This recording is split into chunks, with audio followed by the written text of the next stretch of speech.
Got enough of every melody, they all sound the same. Yeah. For my broken heart, no remedy, but maybe if you stay, we can get away with it.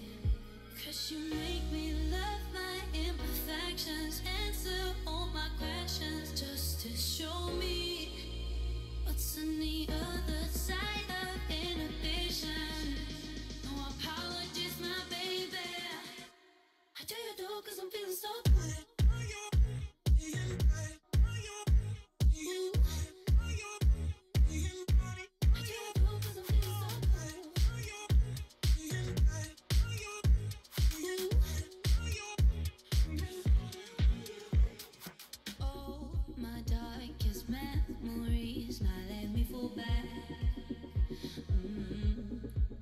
But you'll be there, ready to rescue me if I go out of track. We can get away with it. 'Cause you make me love my imperfections, answer all my questions, just to show me what's on the other side of inhibition. No apologies, my baby. I do you do 'cause I'm feeling so good.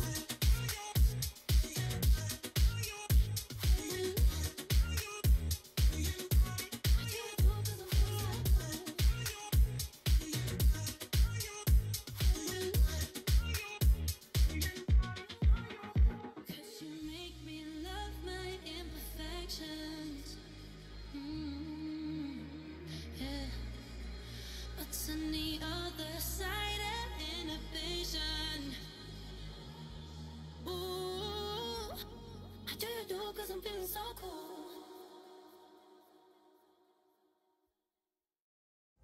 I'm down to the ground. You're dragging me. It's constantly. No, I won't make a sound. I love the pain. It sets me free. It's wrong, I can't make right. I love the better below you said myself. But this is the last time. It's wrong, I can't make right. Slipping off in the moonlight when I knew it's true. I hurt myself for you.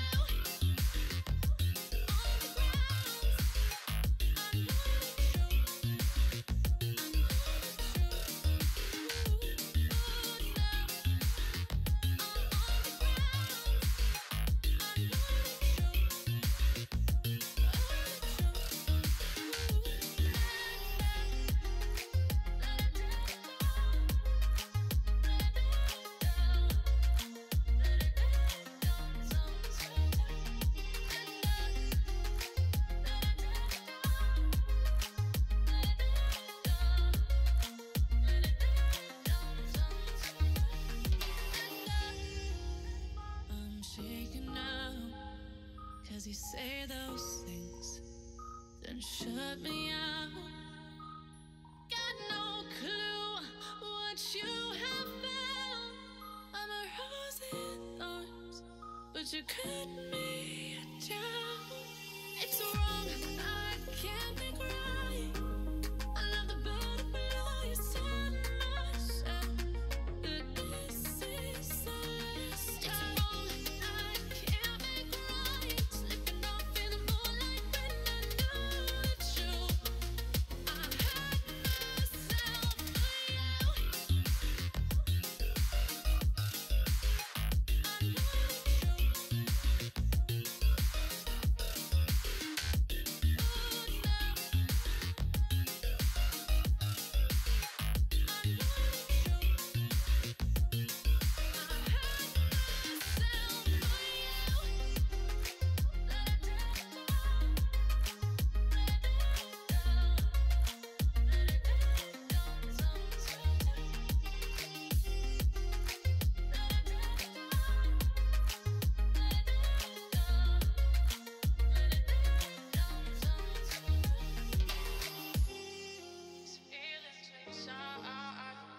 Butterflies fly away from These feelings inside, butterflies, play with day to night.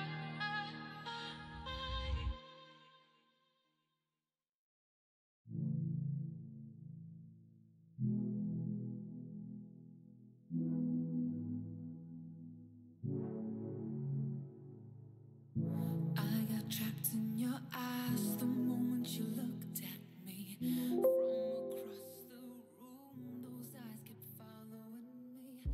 Something popped in my brain. Oh, baby, only you I see. Feels like I'm going insane, and only you can save me. Feels like I'm drowning in ocean's blue. Baby, come on, baby, baby, come on, let's go. I'm losing control of the lights in this place. Keep jumping around, all I see is your face. Now you're moving closer, no time to escape. Your hand on my shoulder shoots me into space, and I can't deny how badly I need you now. I need you now. I need you now. I need you now. I need you now. I need you now. I need you now. I need you now. I need you now. You take away my breath now, boy. Don't you dare steal my heart now, boy.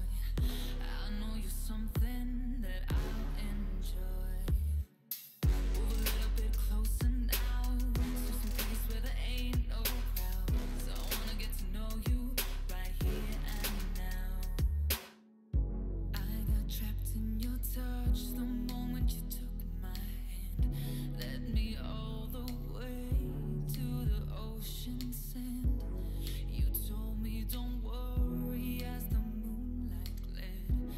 I pulled you in close, whispered I'm not scared.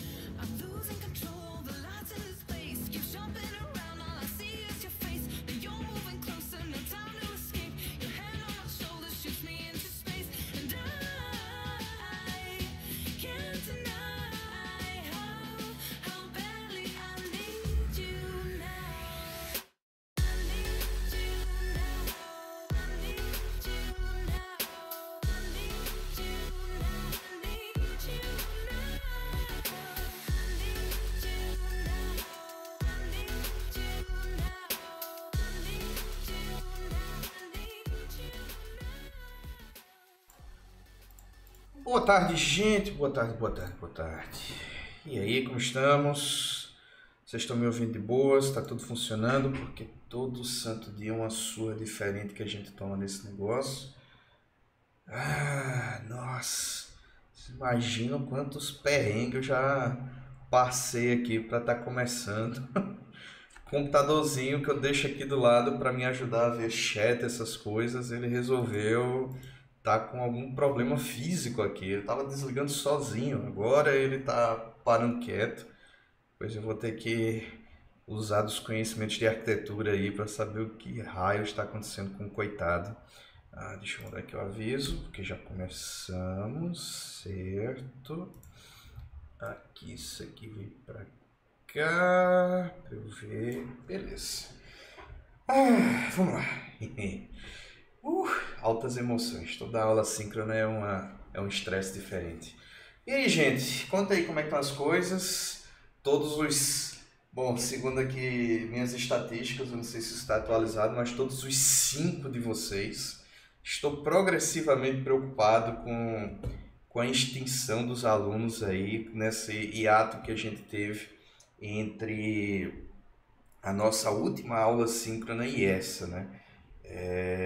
E aí, das duas, uma, ou tá todo mundo assim muito confortável, né? A galera assistiu às aulas, entendeu e tá todo mundo tipo, não, beleza, Assembly, lista de exercícios e o projeto estão de boas, ou a galera está subestimando o negócio, né? E aí, essa é uma oportunidade crítica, né? Que é para a gente tirar dúvidas, para justamente na hora que a gente for parar para fazer o projeto, a coisa não ser tão sofrida e essa oportunidade está meio que sendo jogada fora, tá? Eu imagino que as outras matérias elas estão puxando. Para mim também, assim, tem sido particularmente difícil essas últimas semanas, desde que houve uma transição, né? Caso alguém realmente não saiba a essa altura do campeonato, eu era o vice-coordenador do curso de Engenharia de Computação,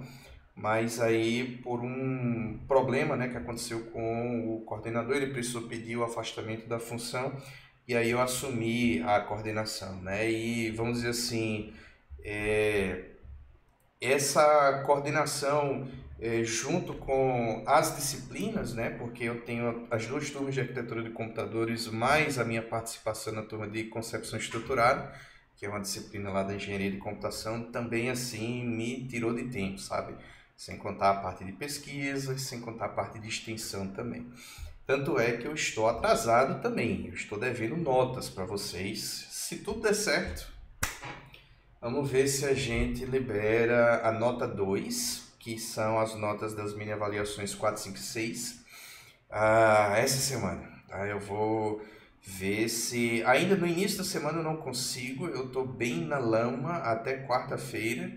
Eu acho que a partir de quinta-feira que eu vou conseguir tirar um tempo para poder dar um gás nesse negócio liberal. O importante é que essa nota saia antes do projeto, né? Chegar a hora de vocês entregarem o projeto de assembly, para vocês terem uma ideia melhor de como é que está a situação de vocês. Tá. Que mais? Que mais de avisos que eu tinha? Tá, eu acho que é isso de avisos. A gente pode começar. Até eu vou estar desenterrando um pouco a minha parte de assembly, né? O último semestre essa aula foi um pouco mais tranquilo, porque eu tinha acabado de gravar as videoaulas de assembly, agora isso não aconteceu, então até eu vou me desenferrujar no assembly. Certo. Tá, Daniel, beleza, eu entendo, certo? Assim, eu só vou deixar claro que pra galera que não conseguiu fazer a lista de exercícios, não se iludam, tá certo? Vocês estão atrasados. Não é o fim do mundo. Eu entendo a lógica do... não, mas eu vou vir aqui para poder ver as dúvidas e acompanhar. É o correto, certo? Se não deu para assistir antes, não deu para fazer a lista de exercícios, ao menos participar da aula já ajuda.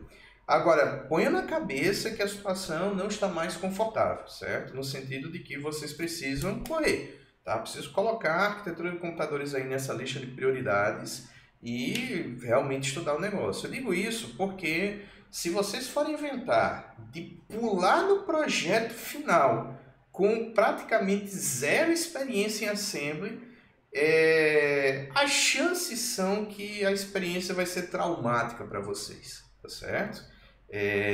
Então fazer a lista é realmente importante.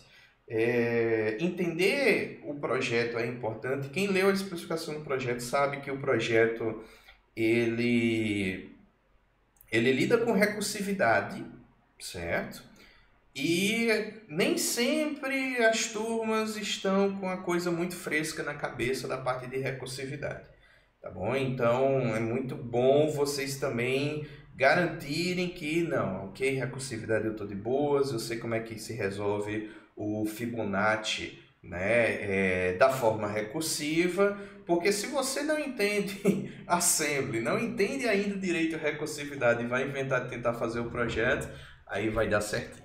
Tá? A outra coisa, a regra de sempre continua valendo, eu continuo aqui no Discord, tá certo? Se alguém quiser fazer uma participação na aula por voz, a regra é a de sempre, tá? Manda uma mensagem privada aqui para mim pelo Discord com a sua matrícula para eu saber que você é você e não um troll do Twitch.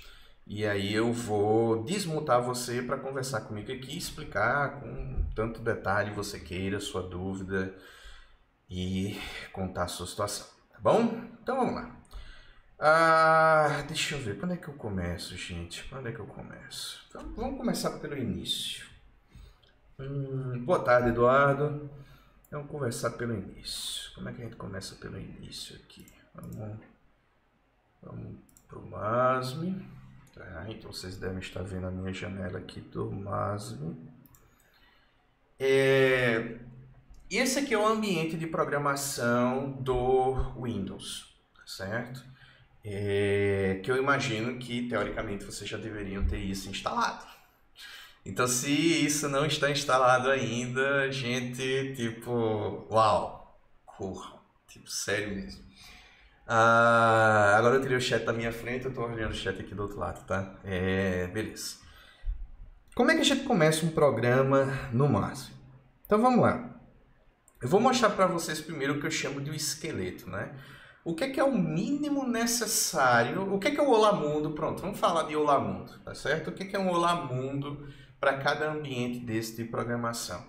Bom, no caso do MASM, a gente precisa de algumas informações já no cabeçalho do programa para a gente conseguir fazer essa coisa funcionar, tá?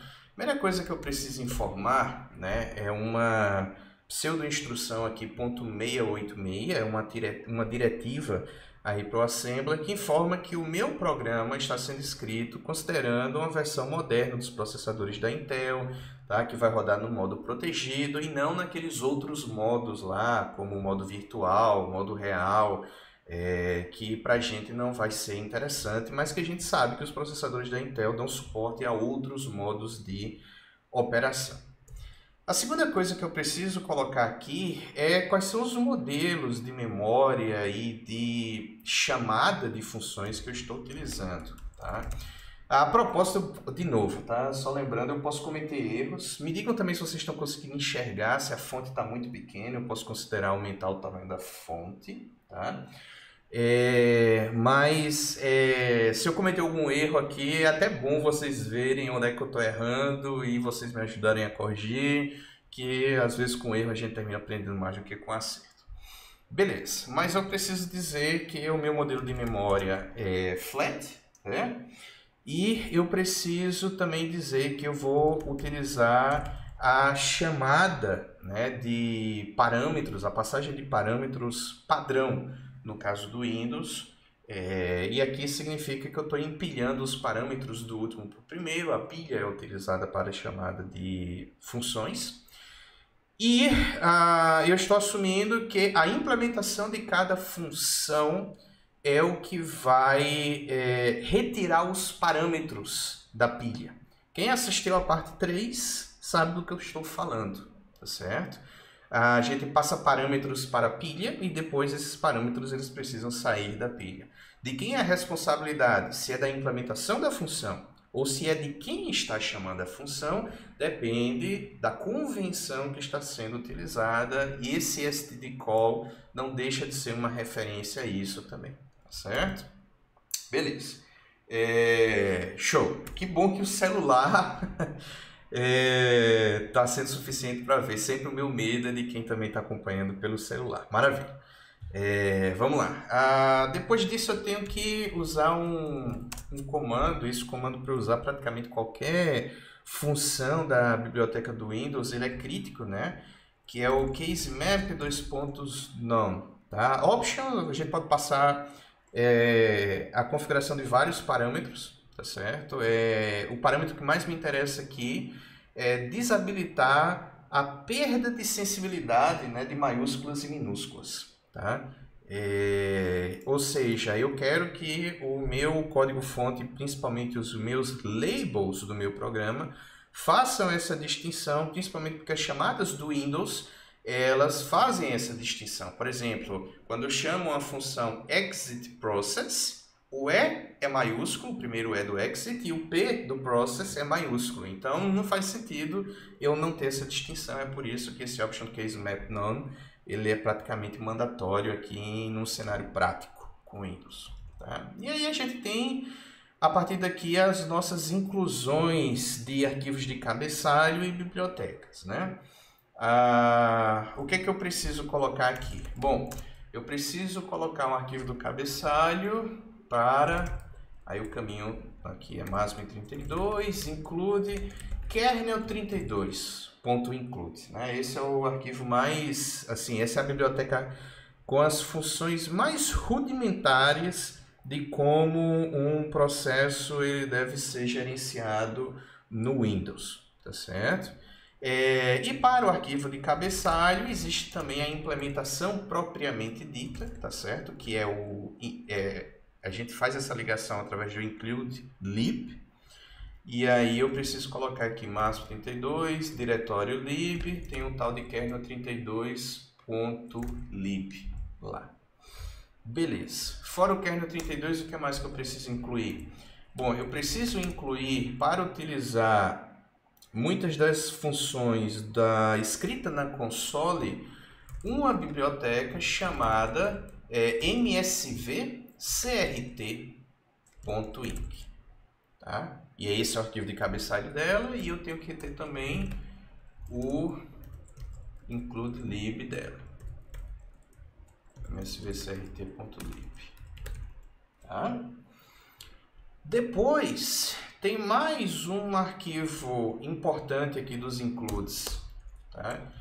Que é a definição de uma série de constantes e nomes padrão e estruturas de dados que são relevantes quando a gente está utilizando as bibliotecas, tá, do sistema operacional Windows, as chamadas de sistema do Windows, como, por exemplo, quando eu quero escrever na console, isso quem viu a aula de entrada e saída com a biblioteca Win32, tem um vídeo sobre isso lá no YouTube, viu que lá, em alguns parâmetros a gente vai usar uma constante null. Null tem que estar definido em algum canto, esse algum canto é a biblioteca não, o arquivo de cabeçalho, windows.inc, include, tá? Então, constantes do tipo std output, std input, esse tipo de coisa é tudo definido aí nesse arquivo de cabeçalho. E por fim, eu estou permitindo provisoriamente para a lista de exercícios não aplicável ao projeto, tá? Que a gente utilize uma macro printf para a gente poder ver a saída que o nosso programa está produzindo, tá? Por que eu não quero que isso seja utilizado no projeto? É porque essa macro possui limitações e essa macro esconde parte de como as chamadas para a console funcionam no caso do Windows, certo? Então, a ideia é que a gente interaja um pouco com as bibliotecas do sistema operacional do Windows para a gente ver como é que a coisa funciona, tá? E não ficar nesse conforto da macro. Mas para a gente não lidar logo de cara com a complexidade de utilizar essas bibliotecas, então a gente quebra o galho e faz entrada e saída, fazendo com que a entrada seja inicialização de variável, por exemplo, recebo um número inteiro. Então eu vou declarar lá uma variável que é o número inteiro e eu vou dizer esse número aqui é 20, por exemplo. Pronto, essa é a minha entrada de dados, certo? Ou então, eu vou precisar imprimir o X na tela, tá? Então aí sim eu vou usar uma macro chamada printf. Bom, as macros mais comuns aqui do MASM, elas estão definidas aqui no diretório macros, chamada, e no arquivo chamado macros.asm, tá? Se minha memória não está falhando. Beleza, então isso aqui é o nosso cabeçalho básico. Daí a gente, para ter instruções, e a gente espera que todo programa tenha instruções, então a gente precisa criar uma seção aqui chamada code, certo? E nessa seção code, a gente precisa ter um label inicial que indique para o assembler exatamente onde é que o nosso programa começa, né? E aí, deixa eu lembrar, esse label aqui é start, né? Eu sempre confundo se é main ou se é start, mas eu acredito que começa com start, e a partir daqui eu coloco a primeira instrução no label start. E esse label tem uma particularidade, né, que a gente tem que ter um end start aqui em algum momento. Labels não são blocos, mas o MASM tem essa coisa que eu particularmente nem corri atrás para saber por que ele exige isso, mas é preciso que a gente tenha um end start aqui, tá, para dizer eu parei de ter instruções do meu programa a partir desse end start. Se eu quiser ver se esse negócio tá o básico funcionando, eu posso fazer o seguinte, a única instrução do meu programa vai ser encerrar o processo. Então, para eu fazer isso, eu posso utilizar o recurso do MASM chamado invoke. A gente sabe que invoke é uma pseudo-instrução assembly, só para facilitar a chamada de uma função do sistema operacional Windows chamado exit process, e eu vou passar como parâmetro 0 para indicar que não ocorreu nenhum erro, tá? Na execução desse processo. Do contrário, esse código não seria 0, ele seria qualquer outra coisa. Ok, se eu não errei nada, isso aqui deve funcionar, tá? Então eu vou salvar. Aí aqui, eu não sei se vocês estão vendo a tela de gravação aqui do arquivo. Acho que não, porque eu estou pedindo para ele compartilhar somente a janela do MASM, mas tudo bem, acredita em mim que apareceu uma janela aqui do Windows, tá certo? Estou escolhendo aqui uma pasta, aqui eu estou chamando isso de teste.asm, certo? Teste.asm, notem, a extensão ASM ela tem que existir, ela é obrigatória. Tá certo? E depois que eu salvo, aí eu posso vir aqui em Project, tá? Aqui tem algumas coisas que vocês não vão estar vendo, tá? Mas no outro vídeo que eu fiz, essas coisas aparecem melhor. Não sei porque ele não está mostrando o menu. Acreditem em mim, vocês vão precisar acreditar em mim nesse momento. Mas aqui no Project, existe uma opção chamada Console Build All, tem que estar mostrando um monte de erro aqui, que obviamente eu fiz besteira, certo? Deixa eu fazer o seguinte aqui, deixa eu compartilhar a minha tela toda, pelo menos por um momento, para vocês verem. Eu não gosto nunca de compartilhar a minha tela toda, porque a minha tela toda é um horror de coisa caótica aqui, mas eu acho que vai ser mais didático eu compartilhar ela toda do que não compartilhar. Deixa eu ver aqui só um segundo. Essa opção aqui, tá? Vocês vão ver tudo aqui no loop, mas eu vou voltar aqui para cá, tá? E eu tive, quando eu vim aqui no Project, né, Build All, então eu peguei esse monte de erro aqui, tá certo? Que eu preciso ver. Quando tem muitos erros assim de várias linhas, incluindo Windows.include e tal, é porque eu ignorei alguma coisa. Provavelmente aqui no arquivo de cabeçalho. Deixa eu ver só o que é que eu estou ignorando.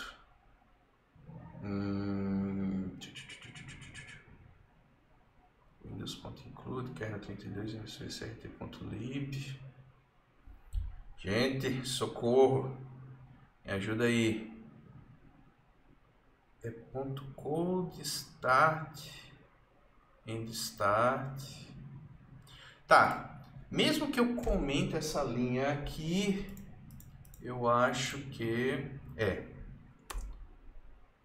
Windows.include. Case map nome. O que é que eu tô errando, gente? O que é que eu tô errando? Tô comentando coisas aqui.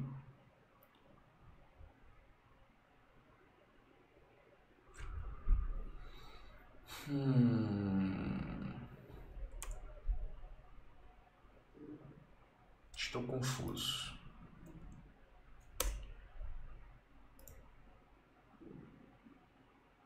Kernel 32, msvcrt, macros, Windows.include. Gente, será que eu vou ter que colar aqui? Eu tô tentando... Eu posso sempre ver aí no... Não manjo nada do MASP. O professor tá faltando o MASP 32.lib. O MASP 32.lib é necessário aqui? Bom, vamos lá. Vamos ver se é isso. Tá? Include, MASP 32, MASP 32. Se ele for necessário, realmente foi um erro de julgamento meu. Eu achei que ele não era, mas vamos ver se vocês estão certos. Não, não é isso.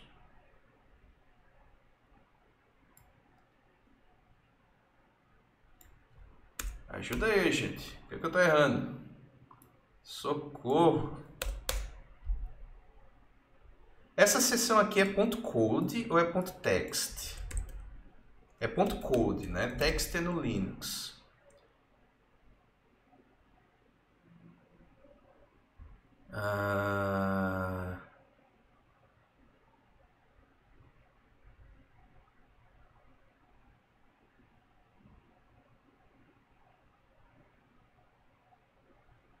E o label inicial é Start.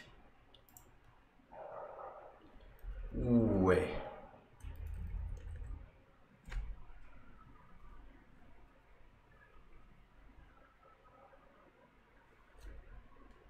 É ponto code, start, 2 pontos e end start. Aqui, né? Start, 2 pontos, end start. Include Windows, Model Flat, STD Call, certo? 1086. Máximo 32, macros.asm.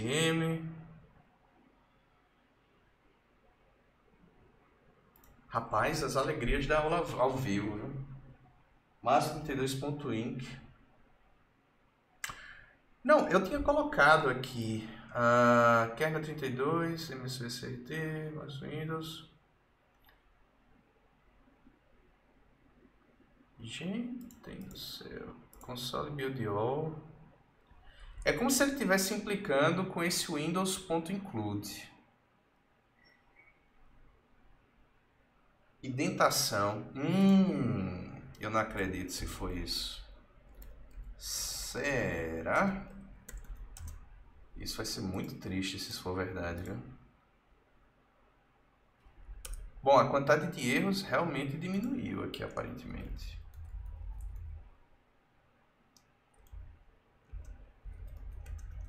Mas, gente...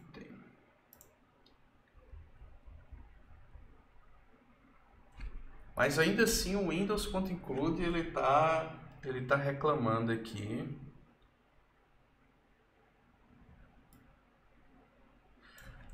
Ai, gente, não acredito nisso. Deixa eu ver se é isso. Eu vou ficar muito triste se for isso. Vamos lá.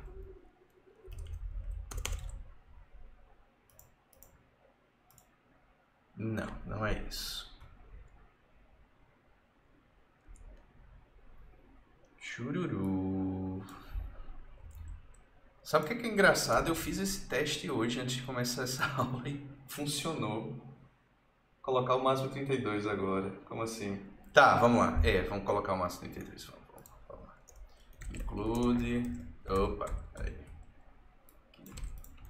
Máximo 32, include máximo 32.inc. E o include lib. Máximo 32, lib, máximo 32.lib. E agora? Nope. Tá salvo. E não tá indo. Socorro. Jogo dos 7 erros aqui.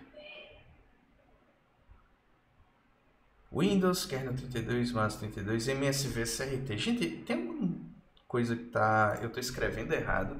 MSV CRT. MSV CRT. Windows.include está aqui dentro da pasta include, junto com kernel 32, máximo 32 e MSV CRT. Include lib, eu estou usando 3 aqui nesse exemplo. Máximo 32 lib, máximo 32 lib, máximo 32 lib.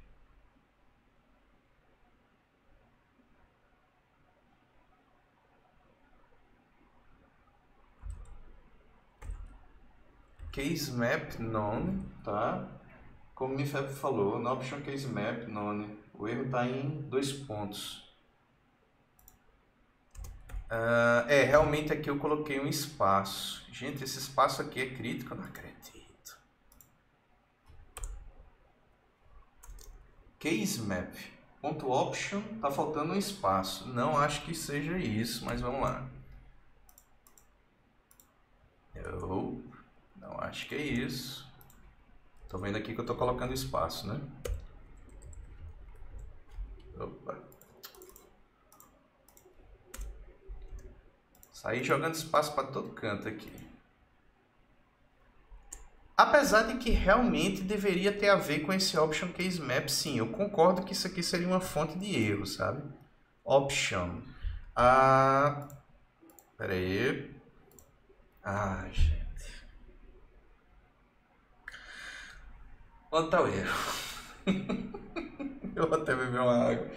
Tem um ponto. Tem um ponto aqui. Não é pra ter um ponto aqui. Eu tô enferrujado.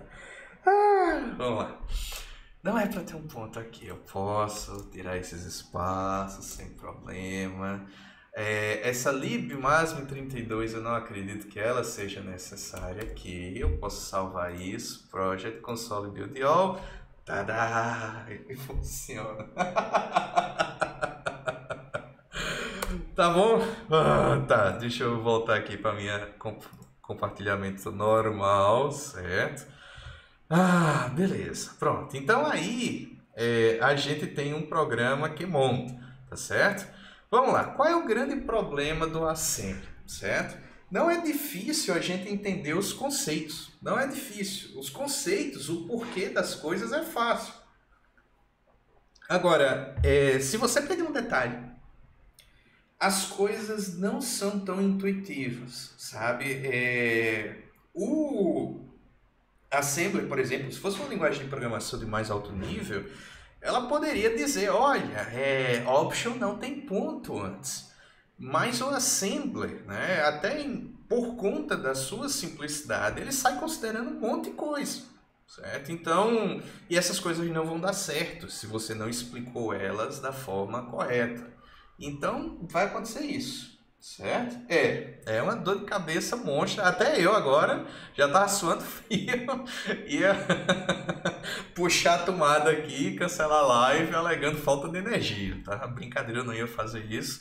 Mas, enfim, é muito chato. E até por isso, sabe? Ele tem um lado positivo de eu estar enferrujado em Assembly, que é mostrar para vocês quais são os perrengues que estão esperando vocês na hora de fazer trabalho com Assembly. A gente vai perder muito tempo com esse tipo de coisa, certo? E é por isso que não se deixa trabalhos para serem feitos de última hora e muito menos trabalho de Assembly, tá? Assim como o trabalho de, por exemplo, Verilog, que vocês adoram e que também sofre muito desse tipo de coisas que não são muito claras, tá? Mas assim, elas são claras a partir do momento que a gente usa elas de forma correta. A gente faz bobagem como eu aqui utilizando o option com um ponto antes, aí acontece esse tipo de coisa. Legal, mas se eu quiser que esse programa faça alguma coisa, eu posso agora sim utilizar a macro printf, onde eu digo olá mundo e coloque um /n, tá? E fecha as parênteses aqui. Vou dar um console build all novamente, e aí eu vou pedir para vocês acreditarem que ele montou corretamente, tá certo? E agora, se eu mostro para vocês, tá certo? O meu prompt de comando aqui, que já está no diretório correto, né? Eu posso dar um dir aqui, aí eu vou ver que tem o teste.asm, que é o meu código fonte, o teste.obj, que é o meu código já montado antes de linkar com as bibliotecas, e o teste.exe, que é o que eu posso simplesmente chamar aqui, executar, e ele vai mandar um olá mundo, tá certo? Então, esse formato aqui que é o nosso programa básico mínimo necessário para a gente ver que as coisas estão funcionando.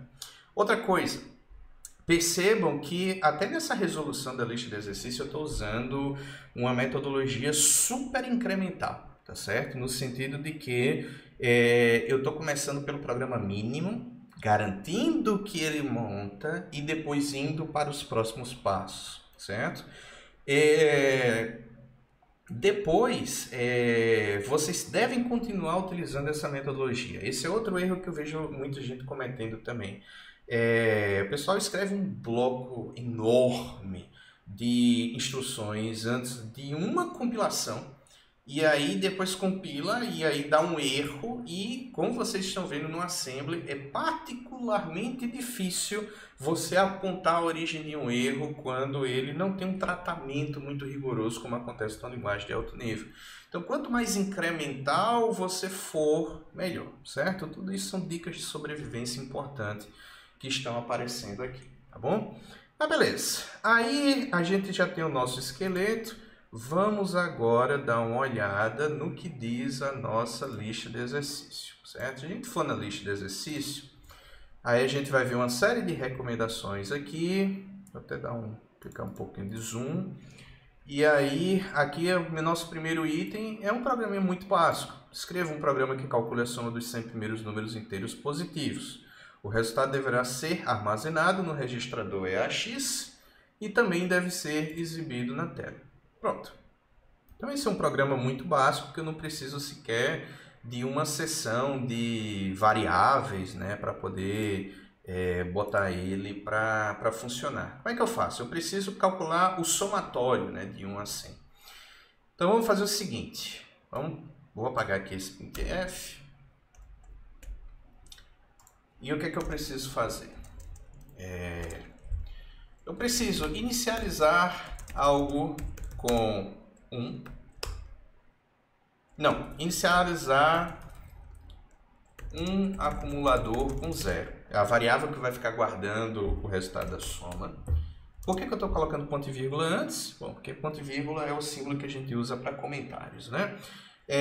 Eu vou precisar ter uma variável para armazenar o número que precisa ser somado. Depois, eu preciso ir somando os números ao acumulador e testando se o número chegou em 100 ou não, para decidir se eu vou repetir ou não. E por fim, mostrar na tela o somatório. Tá? De novo, aqui eu estou sendo ultra metódico. Aqui eu estou deixando muito claro, assim, alto nível, né? Linguagem natural, onde é que eu quero chegar para a gente não ficar aqui jogando comandos aleatórios. Então, ok, eu vou precisar de uma porção de memória, e aí pode ser literalmente memória, uma variável, ou pode ser um registrador. No Assembly a gente sabe que a gente tem acesso aos registradores, para a gente poder guardar o resultado desse somatório. Vamos fazer o seguinte, vamos guardar isso aqui em EAX, tá certo? O registrador EAX vai ser o cara que vai guardar o nosso somatório. A gente precisa inicializar ele com 0. Eu poderia fazer isso. Mova para EAX o valor 0. Agora, a praxe é que a gente faça um XOR de EAX com ele mesmo para que ele possa ter o seu valor zerado. Porque um XOR entre o número e ele mesmo é necessariamente 0. E essa é uma forma mais rápida de você inicializar um registrador do que você fazendo um MOV de um 0 para o registrador. Tá? Então, eu inicializei um acumulador com 0, então meu acumulador aqui vai ser AX. Depois eu preciso de uma variável para guardar os números que eu preciso ir somando. Vamos usar SX para fazer isso, tá certo? Então, eu vou fazer o seguinte, mova para SX o valor 1. Tá? Vamos começar de 1 para não somar 0 com 0, vamos tentar já somar 1 de 1 a 100, isso aí. Beleza. Aí vem a parte mais complicadinha, né? Que eu preciso ir somando isso enquanto esse número não chega em 100. Bom, primeiro, como é que eu somo o valor de SX, que tem um número a ser somado, com o meu acumulador? Bom, aí é simples, né? Tem uma instrução chamada add. Qual é o destino e o primeiro operando? EAX. O resultado deve ir para EAX e o EAX também é o primeiro operando. Qual é o segundo operando? SX. Isso aqui significa EAX é igual a EAX mais SX. No primeiro momento, EAX vai ter 0, SX vai ter 1, o resultado do meu acumulador vai ser 1. Depois, SX deve passar para 2, vou somar 2, o meu acumulador vai ficar com 3 e assim eu vou seguindo até 100. Beleza, e agora o que é que eu faço? Somei. Bom, agora eu preciso checar se... Bom, eu preciso parar de somar ou não. Como é que eu posso fazer isso? Vamos fazer assim, eu vou incrementar o valor de SX, tem uma instrução para isso, se chama inc, tá certo? De increment. Depois que eu incrementar, aí eu vou fazer uma comparação. Compare esse valor aqui, tá certo? Que eu acabei de incrementar com 100. Pronto. Estou fazendo essa comparação. Isso significa o seguinte, eu estou incrementando depois da soma. Significa que se eu quiser somar esse número que eu acabei de incrementar, eu devo deixar o programa fazer um novo loop, certo? Para ele considerar esse 100. Então, na verdade, quando eu for checar aqui se eu devo repetir essa soma ou não, eu tenho que checar, na verdade, se esse número passou de 100. Se ele chegou em 100, 100 deve ser incluído na soma, certo? Opa! Nossa, vocês estão me vendo ainda, né? O meu programinha que eu deixo aqui do lado está dizendo que o meu stream caiu. Que é isso? Mas o OBS não está dizendo isso.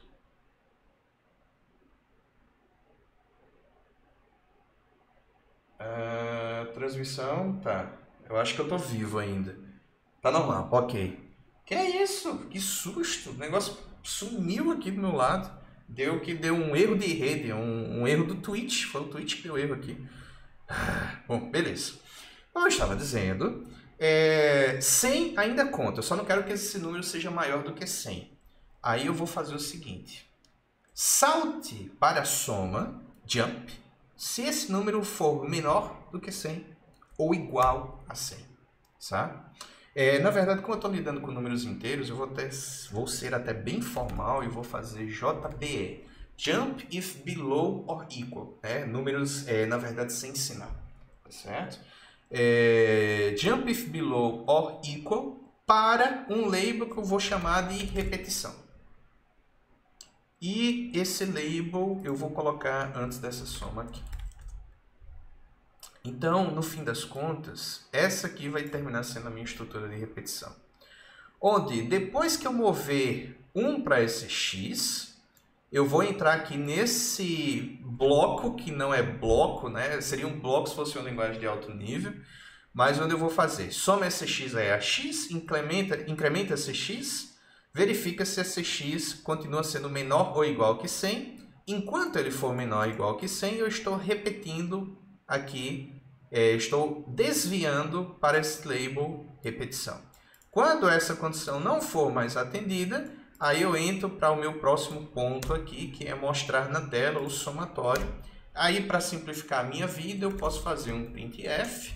O valor do somatório é 2 pontos, %d contra barra n. E aí eu quero que ele mostre o conteúdo de AX, que é onde está o somatório, segundo a questão solicitou. Tá? Vou salvar. Project, console build all. Montou. Agora saímos da fase do pânico e do desespero, né? Nosso programa parece ter ficado estável. Aí eu vou agora chamar teste novamente, né? E o valor do somatório é 5.050, que é exatamente o que eu espero da soma de 1 até 100. Então, o que é que esse programa implementou? Um while super simples. Ok, gente? Dúvidas até aqui?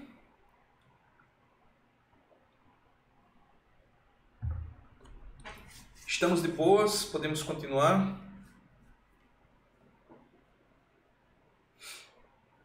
Tranquilão. Beleza. Então, vejam que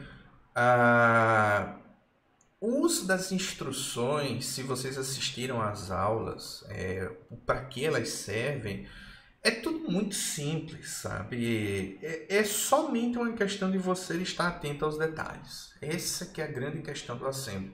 É uma grande atenção a detalhes, certo? Vamos dar uma olhada em outra questão e vamos mudar um pouquinho de ambiente. Vamos lá.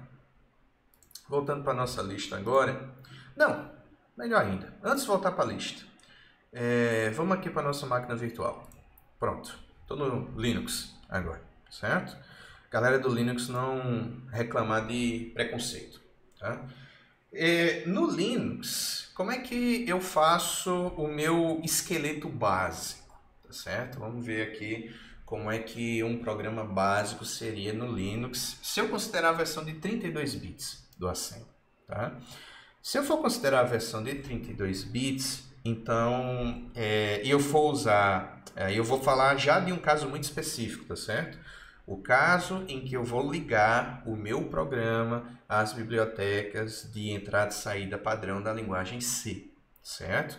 Isso já é bem mais comum de ser utilizado no mundo do Linux, porque, diferentemente do MASM, que tem bibliotecas próprias para facilitar certas operações de entrada e saída, o Linux não tem.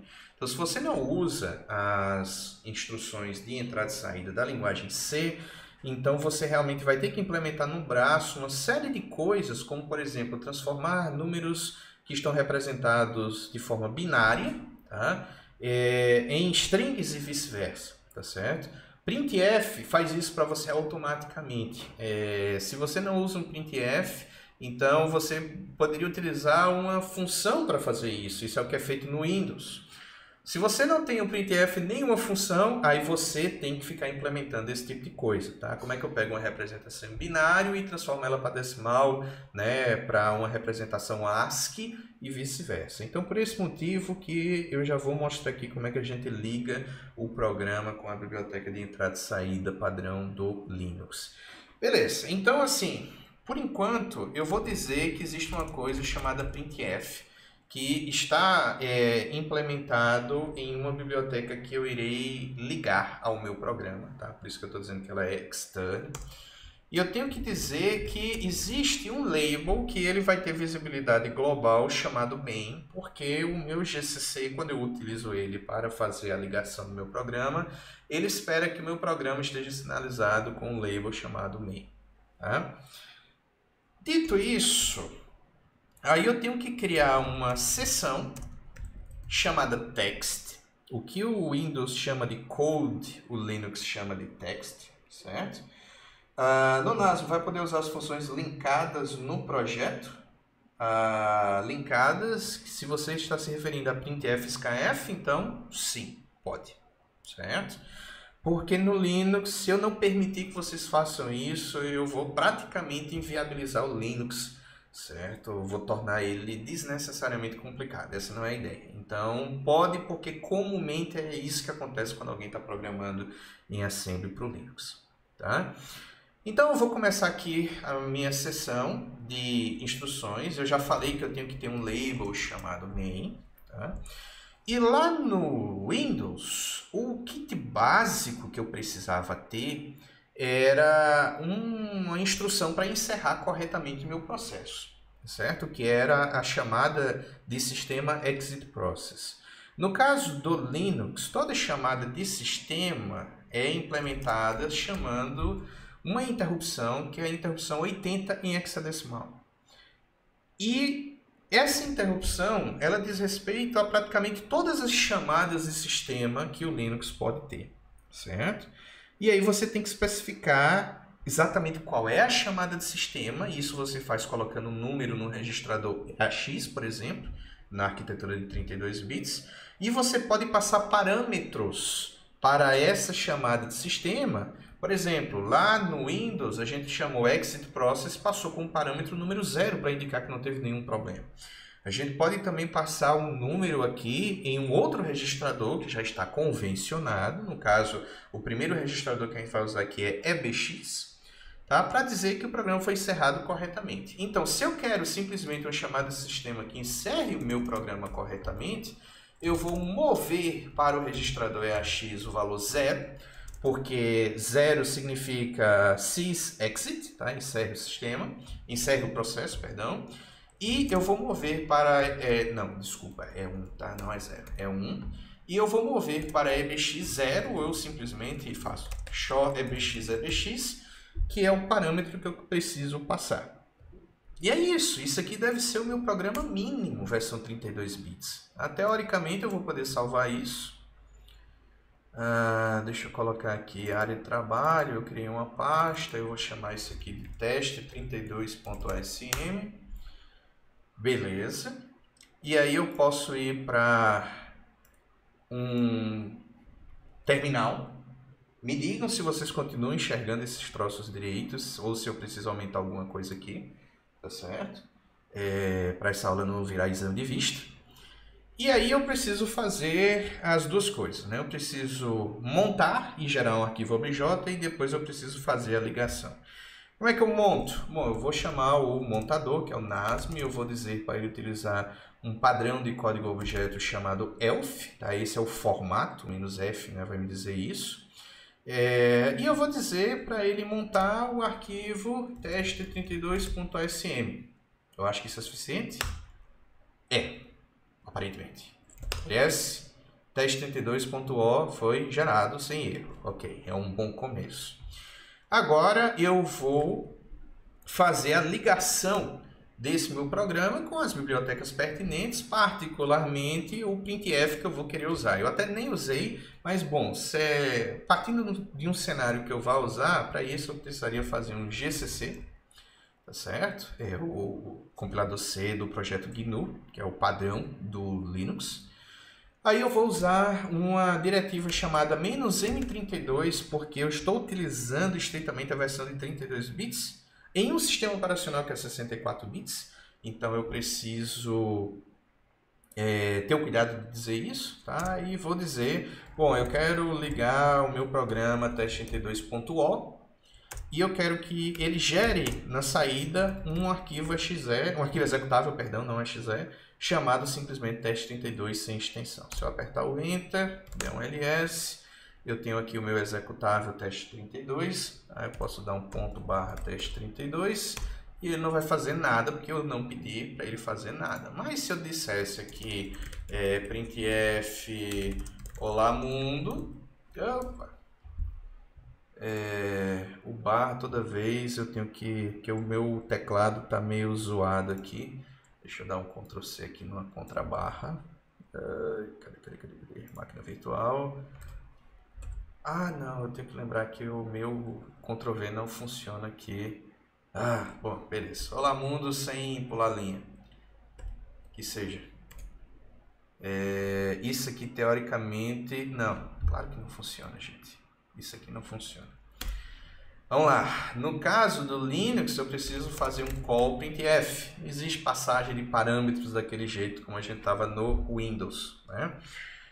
Como é que eu passo parâmetros em uma arquitetura de 32 bits do Linux?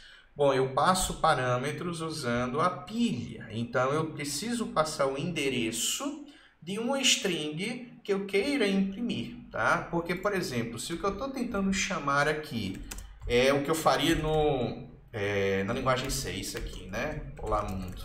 Pronto. Então, eu estou chamando essa função passando um parâmetro, certo? Então, esse um parâmetro, que é o endereço de onde começa esse string aqui, ele precisa estar na pilha. Então, eu vou fazer o seguinte, eu vou declarar uma segunda seção, section.data, e eu vou declarar aqui uma variável chamada mensagem.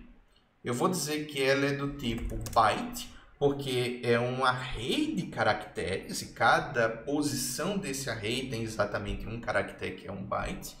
E eu vou inicializar isso aqui com um conjunto de valores, que é olá mundo, exclamação, fecha aspas, seguido de 0 a h, ou 10, se vocês preferirem, tá certo? Mas o pessoal que está muito acostumado a programar em baixo nível, comumente usa a notação em hexadecimal, começando com 0 e terminando com H, tá certo?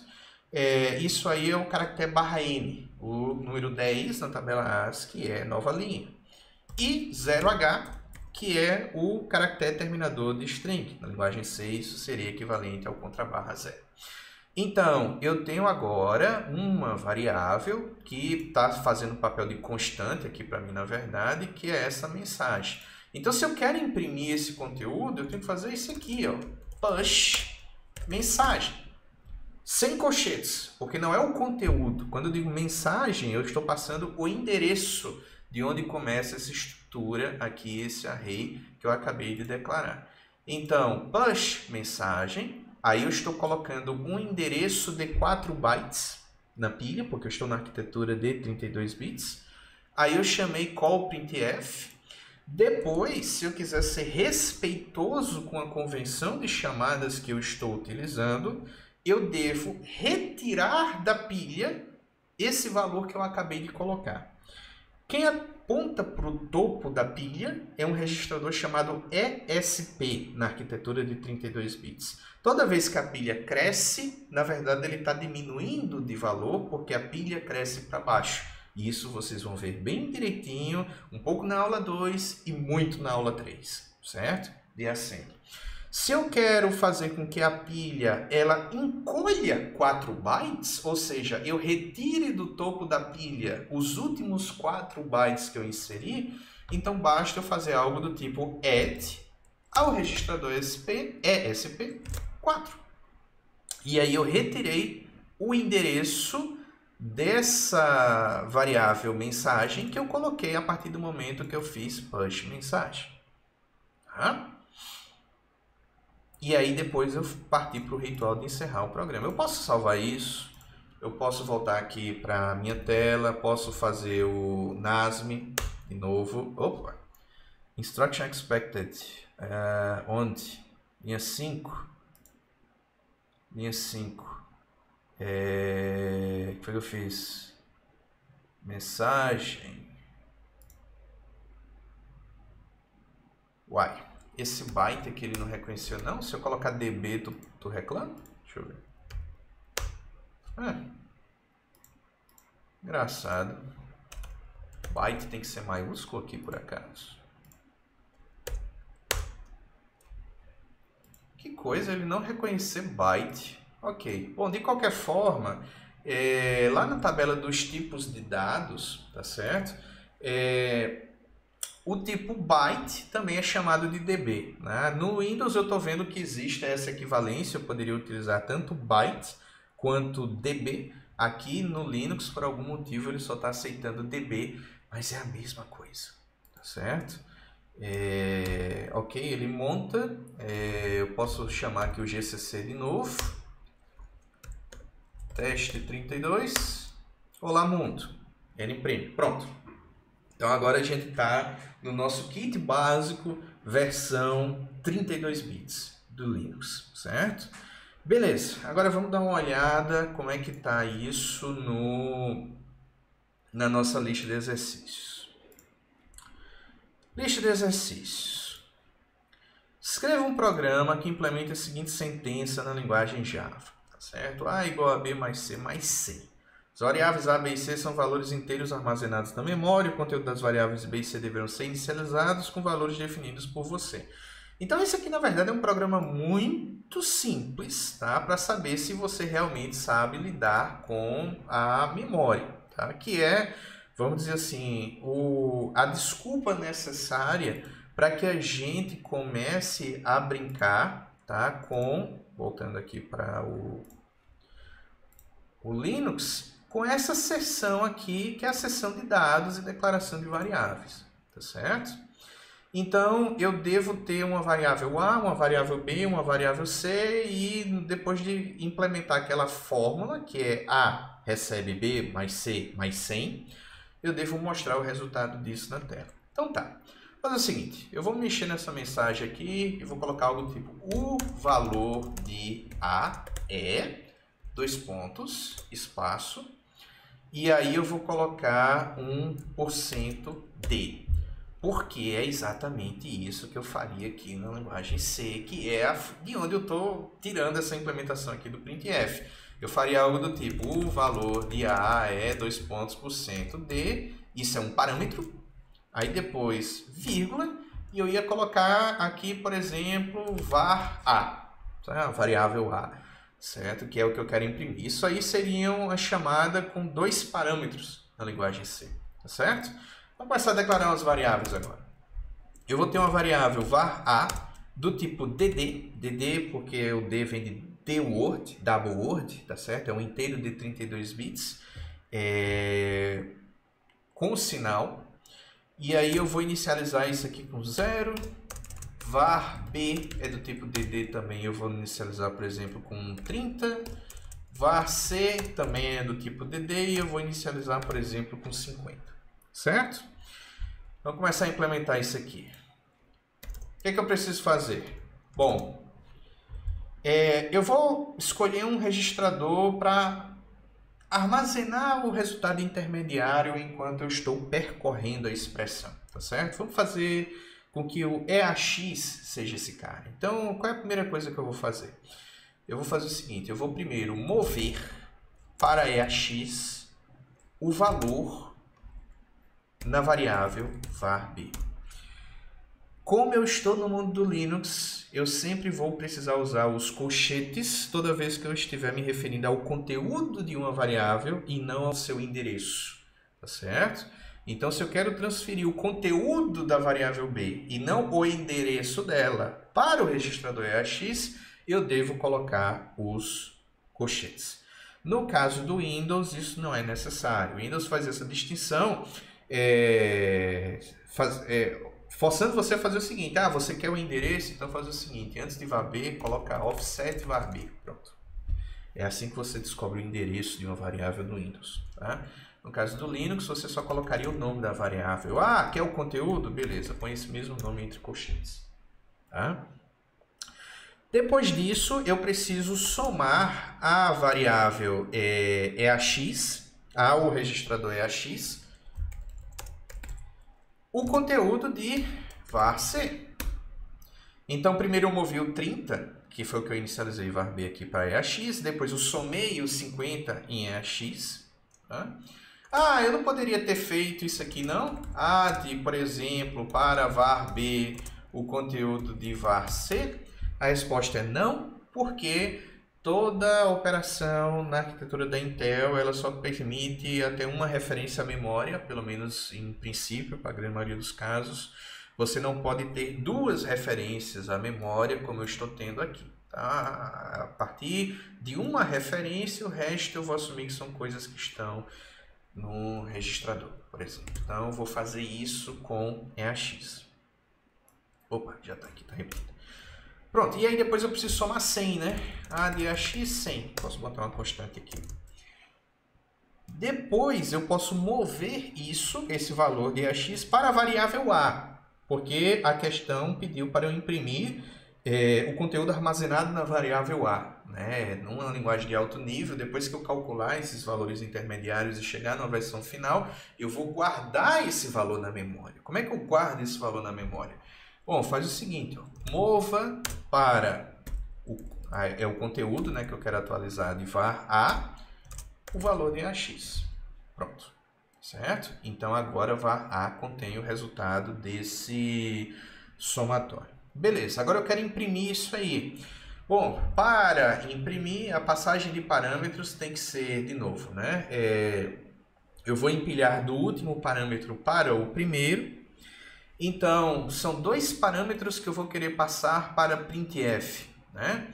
Eu vou querer passar esse valor aqui, var_a, tá? Então, o que é que eu preciso fazer?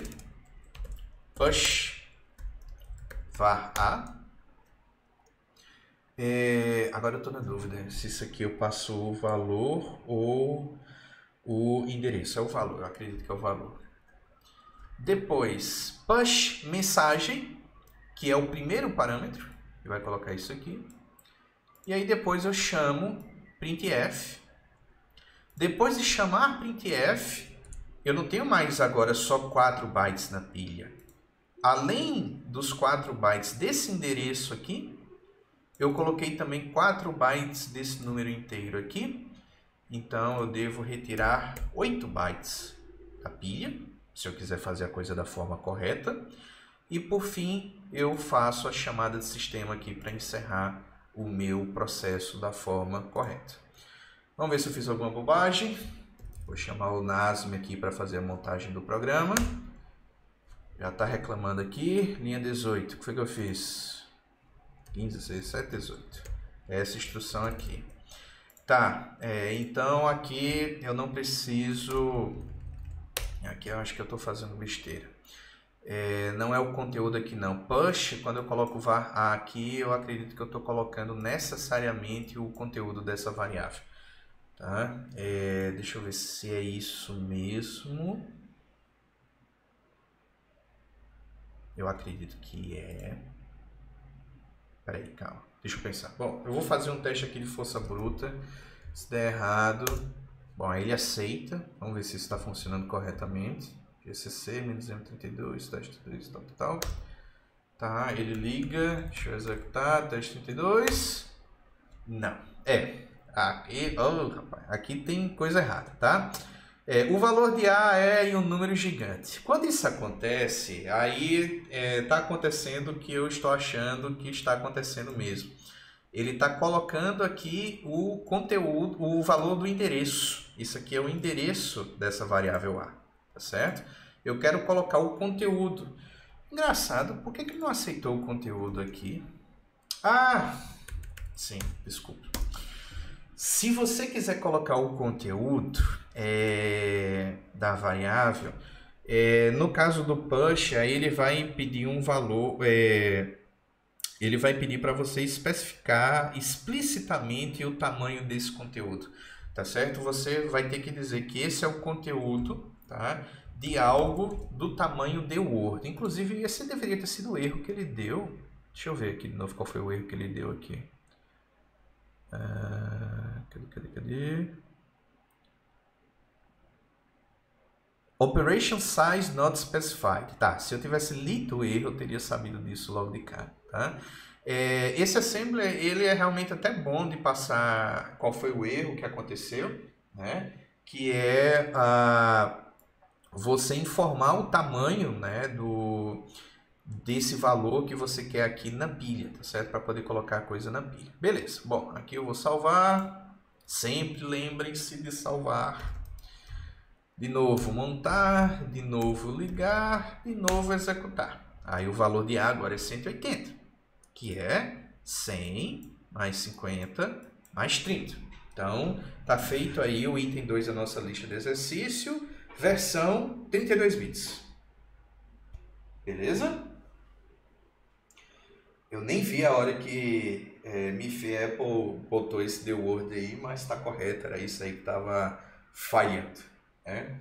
Aí vamos lá, todos enferrujando. Nota que mesmo o professor, quando ele passa um tempo aí sem programar em Assembly, o Assembly vai deixando o corpo dele. Né? Então é um negócio que você tem que dar um refresh depois para os detalhes voltar à mente. Bom, vamos fazer o seguinte. Para ninguém... a versão 64 bits está sofrendo preconceito. Beleza, vamos fazer uma versão 64 bits agora. Vamos lá, 64 bits. Como é que eu chamo um novo arquivo aqui? Novo. Tem como salvar como? Tem, pronto. Salvar como, teste 64.sm. Vamos lá, 64 bits. A versão 64 bits vai ter muitas coisas muito parecidas. Deixa eu deixar pelo menos a mensagem aqui para a gente testar com Hello World, né? Muito parecidas com a versão 32 bits. Eu continuo tendo que fazer referência a algo externo, que é o printf que eu vou usar. Se eu fizer a entrada, eu vou ter que usar esse kf aqui. Vai continuar existindo um label, que é esse main, que é o que diz onde o meu programa começa. Tá? Eu vou continuar mantendo uma mensagem aqui, eu vou fazer com que ela volte a ter Olá Mundo. Tá?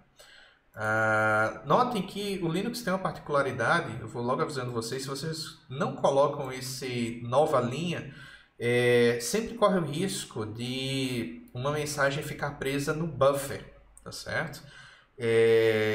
Do Linux, e aí você teria que usar um comando adicional, por exemplo, salvo engano, eu acho que existe o F-flush, se eu não estou enganado, alguma coisa assim, para você forçar a string a ser impressa. Eu só estou avisando isso para caso vocês peçam para algo ser mostrado na tela e ele não apareça, e esse algo não tenha o /n, então vocês correm o risco de ter caído nesse caso, para vocês não entrarem em desespero achando que o troço não funciona, tá certo? É uma característica mais de como o printf é implementado mesmo. Beleza, e aí no meu programa eu vou ter que ter, bom, o básico é, primeiro, Na convenção de 64 bits, é necessário, antes de eu fazer qualquer chamada de função, é importante, certo? E é muitas vezes necessário eu garantir que a minha pilha esteja alinhada a um endereço de 16 bytes, tá certo? Ou seja, o topo da minha pilha, antes de uma chamada de função, deve ser um múltiplo de 16 bytes. Eu confesso para vocês que eu não sei exatamente, né, o porquê desse múltiplo de 16. Certamente isso tem a ver com questões de otimização, tá certo? Porque e muito provavelmente tem a ver com o uso da cache também, tá certo? Garantir que todas as coisas vão estar em uma única linha de cache. Se eu for chutar para vocês, o meu chute o Linux ele quer garantir que todos os elementos que ele vai precisar para aquela chamada de função estão em uma única linha de cache. Já perdi uns 10 minutos se o erro era o /n no final. Pois é, para você ver, né? Isso aí é a questão da bufferização da saída padrão. E se tu perdeu só 10 minutos, parabéns, perdeu pouco tempo. Tem gente que perde uma tarde inteira nessa história, tá?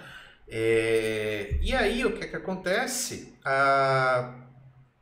Para garantir isso, logo no início do meu programa, eu preciso ter algumas coisas em mente. Primeiro, quando o meu programa começa, ele coloca 8 bytes na pilha de parâmetros relacionados à chamada do programa em si. Se eu quero que a minha pilha comece alinhada com 16 bytes, eu preciso colocar 8 bytes adicionais nessa pilha, que são 64 bits. Como os endereços no sistema operacional de 64 bits possuem 8 bytes por natureza, então um artifício comumente utilizado para isso é, antes do meu programa, eu colocar um push RBP, tá certo? Ou seja, eu pego um endereço que está no registrador que aponta para a base da pilha e coloco ele no topo da pilha, que já tinha 8 bytes, agora eu botei mais 8 bytes e formou 16, e agora a base da minha pilha é esse bloco de 16 bytes, certo? E aí eu garanto que isso é múltiplo de 16. E no final do meu programa, tá certo? Antes de fazer o ritual de saída lá, que é o mova para RAX, que é a versão de 64 bits, o valor 1, shor de RBX com RBX para garantir que RBX tenha 0, e int 80H, certo? Antes de eu chegar nesse ponto aqui que vai efetivamente encerrar o meu processo, aí eu posso fazer um pop RBP, tá certo? Para garantir que isso que eu fiz aqui como artifício para garantir que a chamada de funções 64 bits funcione por conta de uma convenção do Linux, que isso aqui seja desfeito com esse pop, certo? Bom, vamos ver se isso aqui monta. Para montar, aí eu preciso fazer NASM, o formato agora é ELF64 e eu quero que ele faça isso com o arquivo teste64.asm. Bom, pelo menos ele montou, certo? Vamos ver se ele está executando isso. Para ligar, eu vou fazer o GCC. Dessa vez eu não preciso fazer o "-m32, porque agora o meu código já é 64 bits, assim como é o meu sistema operacional. Mas eu vou precisar utilizar uma diretiva chamada no PIE, tá certo? PIE significa Position Independent Executable. Tá? Ou seja, executável independente de posição. Isso é um critério que é utilizado para fins de segurança e para fins de quando você está implementando bibliotecas compartilhadas, por exemplo. Tá certo? Aí você precisa ter uma série de, vamos dizer assim, cuidados para não fazer uso de endereços absolutos. Mas essa é uma discussão que foge do escopo da nossa disciplina, que é uma visão mais introdutória de arquitetura de computadores. Então, para a gente não entrar em convenções de Position Independent Executable, então eu vou simplesmente pedir para vocês desativarem isso na compilação do código de vocês, tá certo? Na linkagem. E aí eu vou dizer, bom, link, por favor, teste64.o, gerando em sua saída, -o, teste64, esse vai ser o nome do arquivo executável. Então, se eu executar isso aqui, ele não deve fazer nada, mas isso é um bom começo, porque eu realmente não pedi para ele fazer nada, isso aqui é só o esqueleto do programa mais básico que eu vou escrever. Bom, se eu quero imprimir alguma coisa, aí eu vou fazer o seguinte, eu vou fazer um call para printf. Como é que eu passo essa mensagem aqui como parâmetro? Bom, aí é que tá. Tem uma diferença entre a versão de 32 bits e a versão de 64 bits. Na versão de 64 bits, eu uso uma lista de registradores que ficou acordado que eles vão guardar o primeiro parâmetro de uma chamada de função, o segundo parâmetro, o terceiro parâmetro e por aí vai. Então, o primeiro parâmetro eu sei que ele vai ser armazenado no registrador RDI. O segundo parâmetro em RSI. O terceiro parâmetro, salvo engano, é em RDX. O quarto parâmetro eu acredito que é RCX e assim vai. O Linux estabelece ali registradores para você colocar, sei lá, até 7, 8 parâmetros. Depois disso, se você precisar de ainda mais parâmetros, aí sim é que o Linux vai dizer use a pilha, tá certo? Então, como essa chamada printf vai usar um único parâmetro que é essa string aqui, então esse único parâmetro deve estar aqui nesse registrador RDI. Tá? Então, vou fazer simplesmente mova para RDI o endereço dessa string aqui chamada mensagem, tá certo? Depois call, depois eu não preciso diminuir nada do tamanho da pilha, porque, bom, eu não estou usando a pilha para essa passagem de parâmetros. Tá? De novo, montagem, ligação, execução, e ele não mostrou lá muito. Foi o que eu fiz. Ou eu estou errando aqui, não é RDI o parâmetro que eu estou passando. Vamos lá.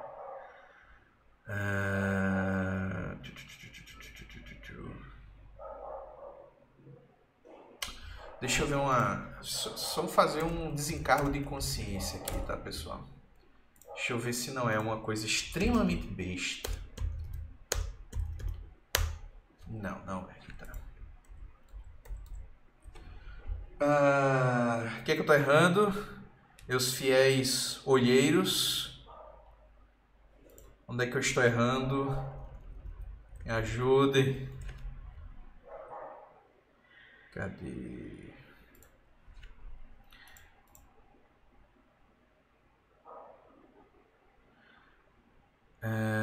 Mova para RDI, mensagem, olá mundo, call printf. Deixa eu fazer uma consulta rápida aqui. Lá vou eu abrir o navegador na minha máquina virtual.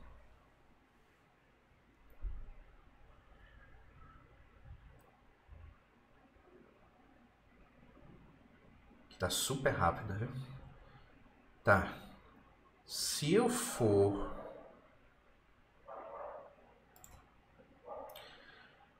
aqui pesquisar padrão 64 bits,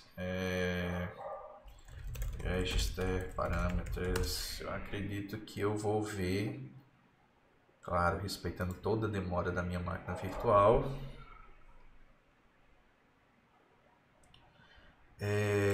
Provavelmente isso aqui colocado numa imagem.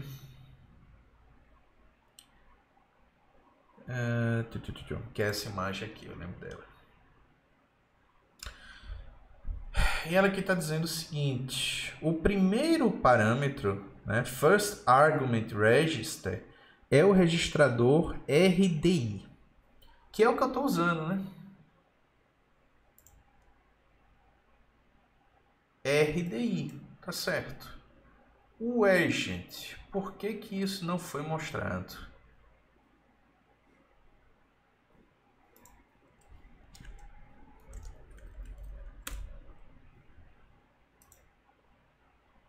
Gente do céu, hoje não é meu dia.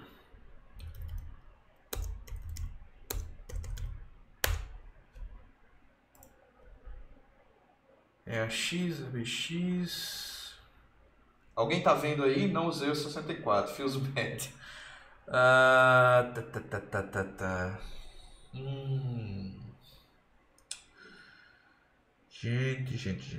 Gente.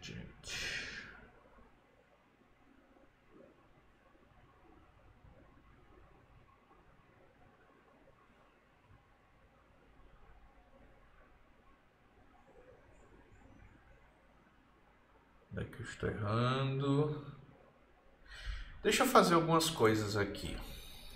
Deixa eu comentar algumas linhas. Pronto, eu vou ser bem seco aqui em mover o endereço para RDI. Não, eu acho certo. Não precisa me preocupar com o tamanho do endereço. Está, teimoso, viu? O engraçado é que eu testei todas essas coisas aqui antes de começar a aula. Mensagem. Só um segundo, viu, gente? Deixa eu colar aqui um pouquinho. Deixa eu ver onde é que eu tô errando. Tem algo que eu estou ignorando. Deixa eu ver o que é. É um segundo. Não sei direito 64. Amém. Era para estar embaixo do section text.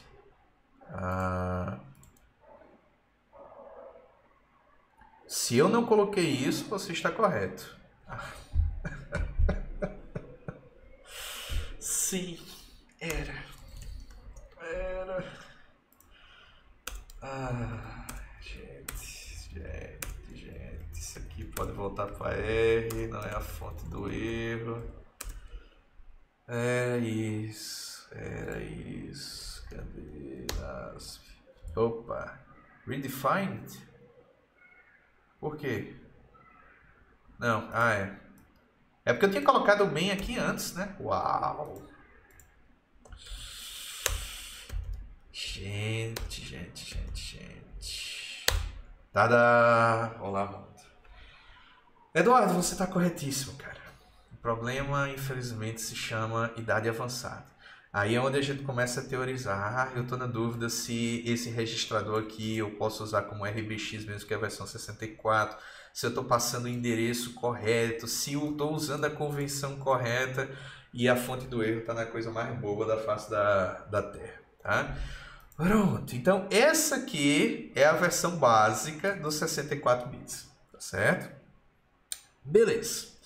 Dito isto, agora deixa eu fechar aqui esse navegador que eu acho que está poluindo a tela mais do que a gente precisa. Agora vamos voltar aqui para a nossa bendita lista de exercícios. E aí na questão 3 a gente tem o seguinte. Escreva um programa que leia duas constantes numéricas inteiras e imprima o maior dentre os dois números informados. Se os valores forem iguais, o programa pode imprimir qualquer uma das variáveis. Muito bem. Então, voltando aqui para a nossa máquina virtual. Cadê? Aqui.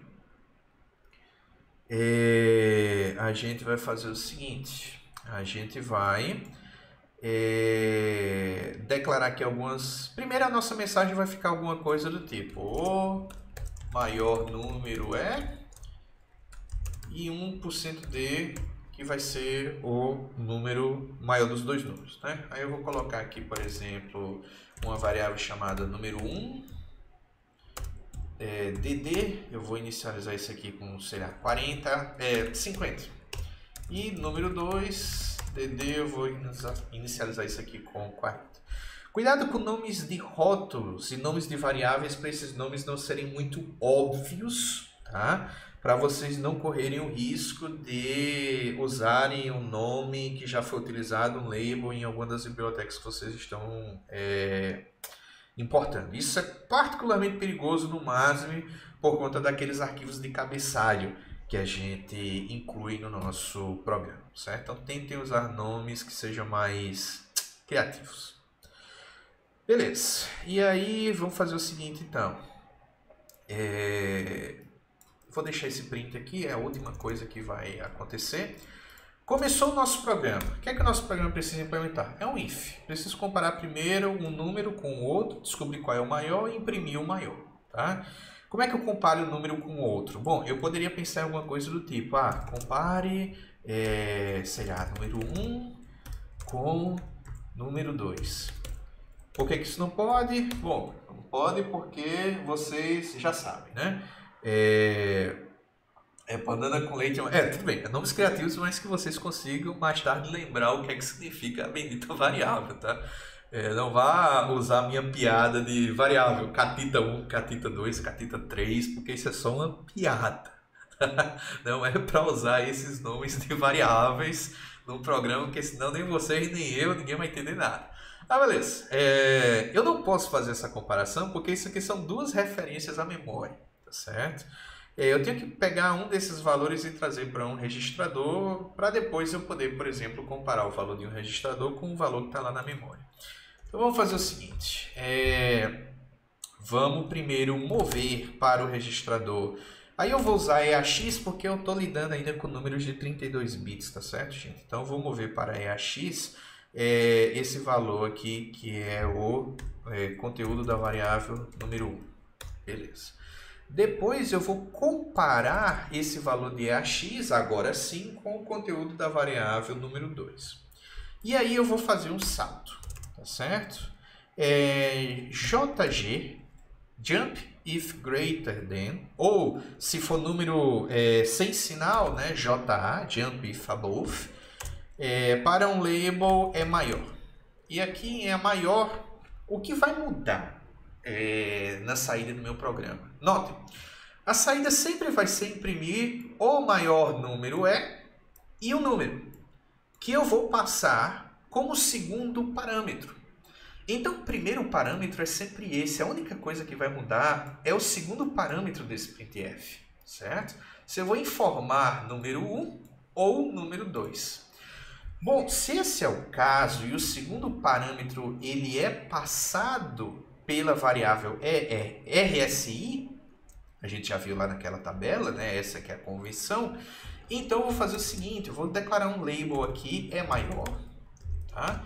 E se eu entrar nesse label, eu vou fazer o seguinte, mova para RSI, que é onde o segundo parâmetro da minha chamada de função deve estar armazenado, e eu vou dizer aqui, armazene em RSI o valor de número. Bom, se essa condição foi atendida, é porque o primeiro número é maior do que o segundo. Então, eu devo passar o valor de número 1. Aí, depois disso, ele vai mover mensagem para RDI e call printf. Bom, e se ele não desviar para E maior? Então, ele vai executar a próxima instrução, que é o tratamento que a gente vai dar se o primeiro número for menor ou igual ao segundo. Nesse caso, eu vou querer imprimir o segundo número. Tá? Então, o que é que eu posso fazer aqui? Mova para RSI número 2. Certo? Tendo cuidado de dar um jump incondicional para eu não executar isso aqui depois. Então, aqui eu vou colocar aqui saída final, o nome do label, certo? E eu vou dizer jump direto para saída final, para eu não executar isso aqui depois, certo? Então, ou eu vou executar isso, ou eu vou executar isso, tá? E depois a ideia é eu que execute isso aqui para terminar de mostrar na tela e encerrar o meu programa corretamente. De novo, eu não preciso me preocupar com desempilhar coisas, porque eu não estou usando a pilha para a passagem de parâmetros. Vamos ver agora como estamos. Montagem. Vai reclamar? Não reclamou. Não sei como. Vai montar? Montou. Beleza. Tu vai mostrar... Ele tem que mostrar o quê? Ele tem que mostrar 50, né? Ei, tu mostra 50 na tela? Mostrou 50. Vamos lá. E se eu inverter isso aqui? Número 1 agora for, sei lá, 40 e número 2 for 50. Está invertido. Salvar. Beleza. Montar. Ligar. Executar. e continua mostrando 50. Significa que o programa funciona. Beleza? Tranquilo, gente. Como é que a gente programa na versão 32 bits, na versão 64 bits, etc. no NASM e no MASM? Como é que tá isso aí na cabeça de vocês? Note que eu estou fazendo um apanhadão das coisas aí, já que vocês aparentemente não têm dúvidas, né?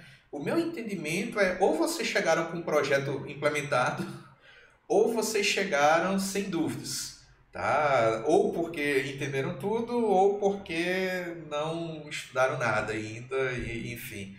Então, como é que se diz? Estão meio que zerados na história, tá?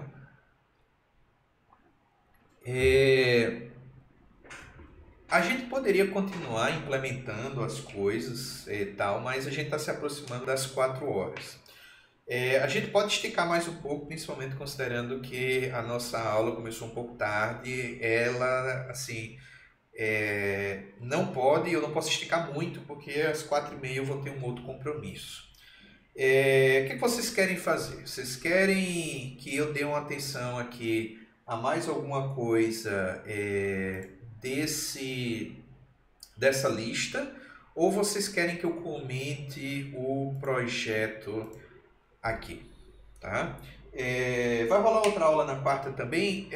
Em princípio não, tá certo? A gente pode tirar dúvidas pelos canais normais, fórum, certo? De disciplinas no Cigar.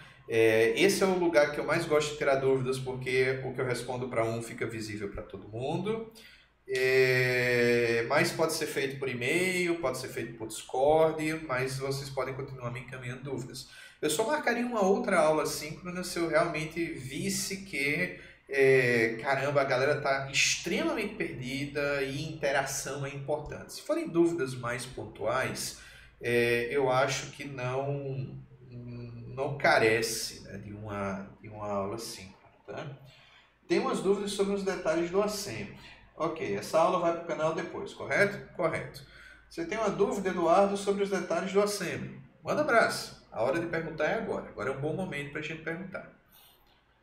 E aí a minha ideia é basicamente só tirar essas dúvidas finais, talvez fazer um ou outro comentário sobre o projeto, né? E o resto deixar vocês praticando de novo. Quando a gente manda um comando jump, não é colocado na pilha um endereço de retorno, diferente do call. Só para ter certeza. Correto, tá? Jump e suas variantes condicionais e call, eles são, assim, coisas que se assemelham somente na questão do desvio do fluxo, certo?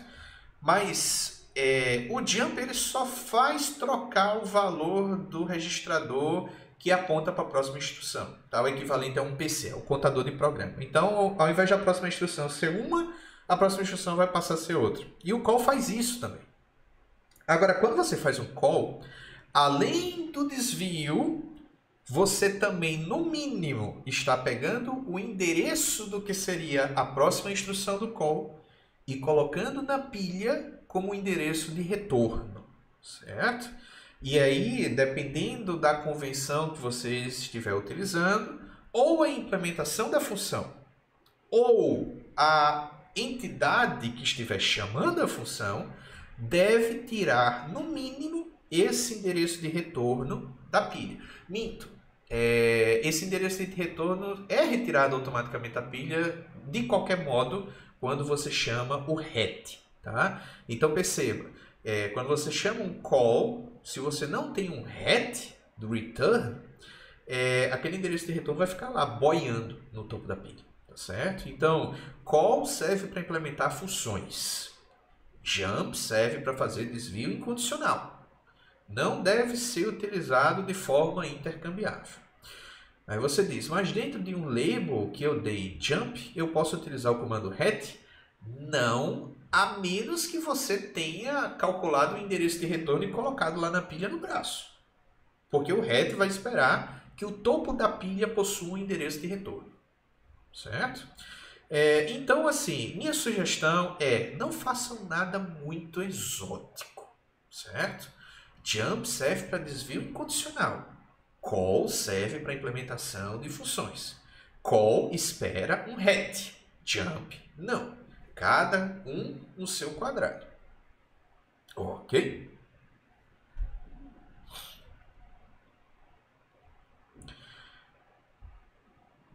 Tá, o que mais? Enquanto vocês estão pensando aí em dúvidas finais, tá? Deixa eu fazer um comentário aqui sobre o projeto, tá?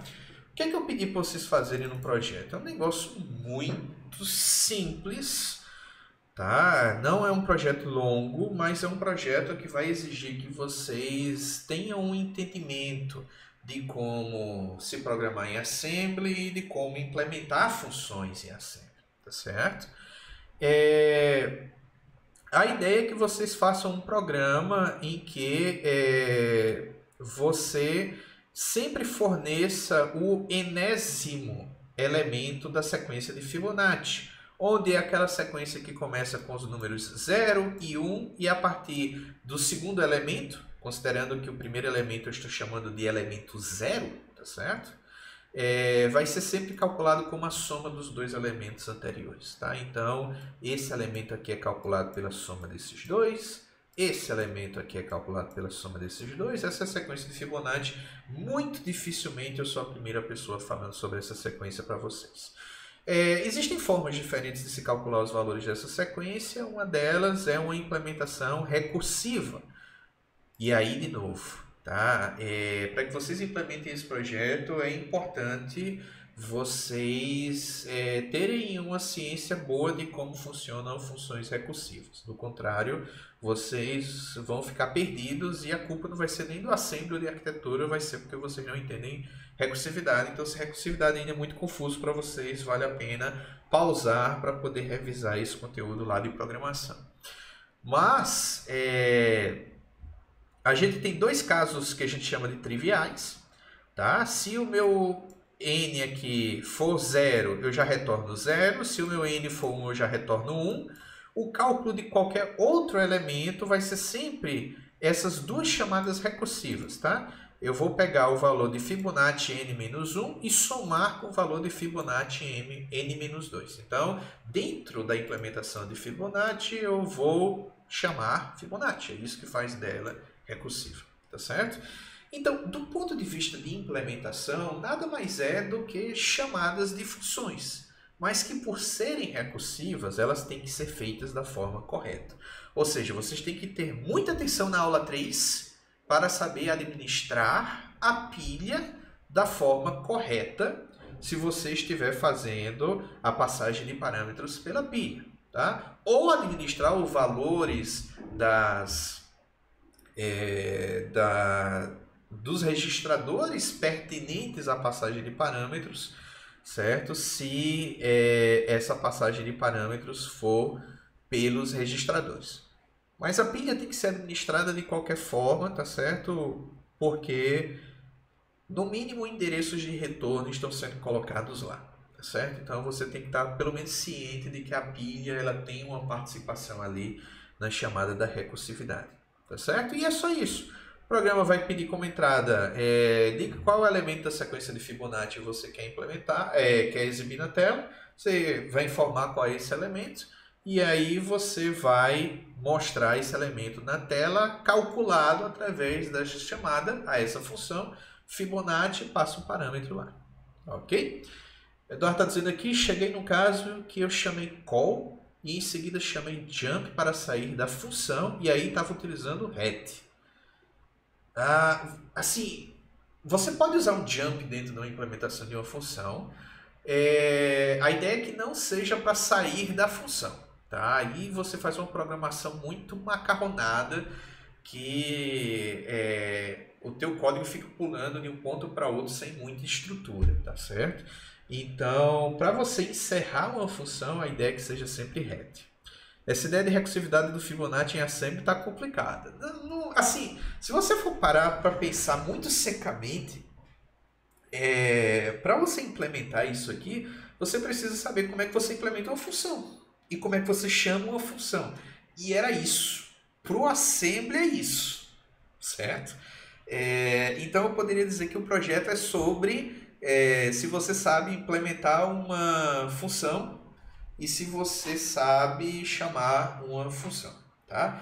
Agora, se você, na hora que você for depurar o resultado do seu programa, então você realmente precisa ter uma ideia de como funcionam as várias chamadas recursivas. Porque vão ser muitas chamadas. Se você pedir, eu quero 10 com elemento, você vai chamar Fibonacci uma quantidade muito grande de vezes, tá certo? E aí é nessa história que você pode se deparar com erro e não saber direito nem qual é o erro que está acontecendo, tá certo? Mas aí talvez a coisa puxe um pouco mais para você não sabe direito como é que funciona uma recursividade. E aí o problema não é a arquitetura, o problema tem que ser visto um pouquinho mais para trás. Tanto é que eu ter colocado essa implementação aqui foi para dar uma força para vocês, certo? Só para ninguém dizer, eu não sei como é que implementa Fibonacci recursivo. Está aqui, ó, pronto, em alto nível. Aqui a função, pronto. É só transformar isso aqui para Assembly e chamar isso aqui em Assembly. Isso aqui é o mínimo para a vida de vocês ter alguma emoção e não se transformar num tédio completo. Mifeco está sugerindo aí, recomendo fazer um fatorial recursivo clássico para ter um primeiro contato com recursividade. Fibonacci talvez não seja o exemplo mais fácil de uma função recursiva. Fatorial é mais fácil. Se a sua dúvida é como funciona uma implementação recursiva, talvez começar por um fatorial seja uma boa ideia. Depois parte para Fibonacci. Se achar que não tem problema com recursividade e já quer partir direto para Fibonacci, tranquilo, não tem problema. O mais crítico e o que eu quero saber é se vocês estão com os conceitos básicos de Assembly bem na cabeça e com um certo foco na parte de implementar corretamente funções e chamar corretamente funções. Essa é que é a questão. Ok?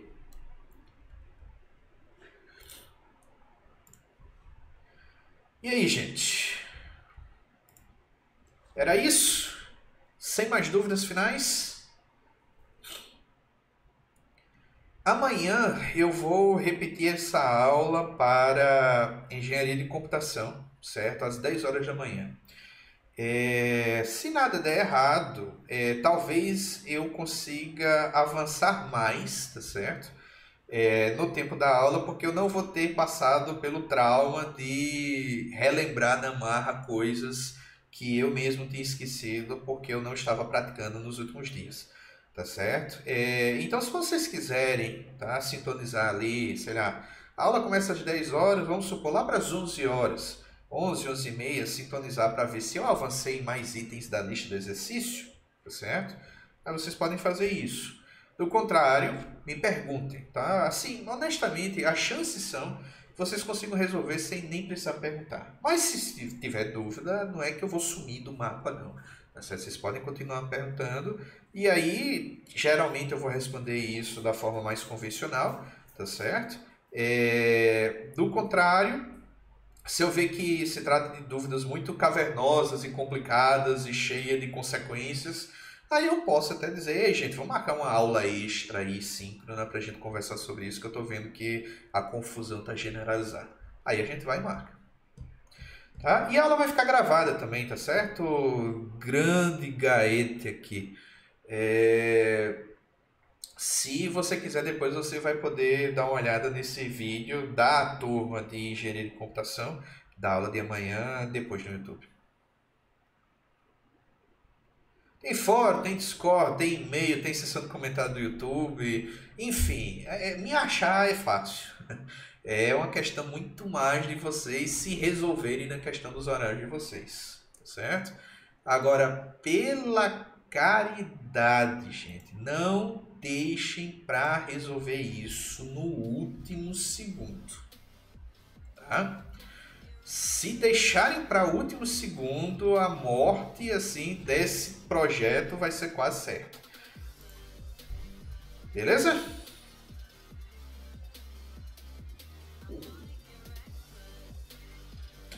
Então tá bom, gente. Bons estudos para vocês. Qualquer coisa, mandem notícia. Continuem se cuidando. E aí a gente se vê em breve aí nos fóruns, nas mensagens. E na pior das hipóteses, aí em termos de aulas síncronas, a gente tem pelo menos mais uma quando a gente for conversar sobre microarquitetura. Valeu! Até a próxima. Tchau, tchau.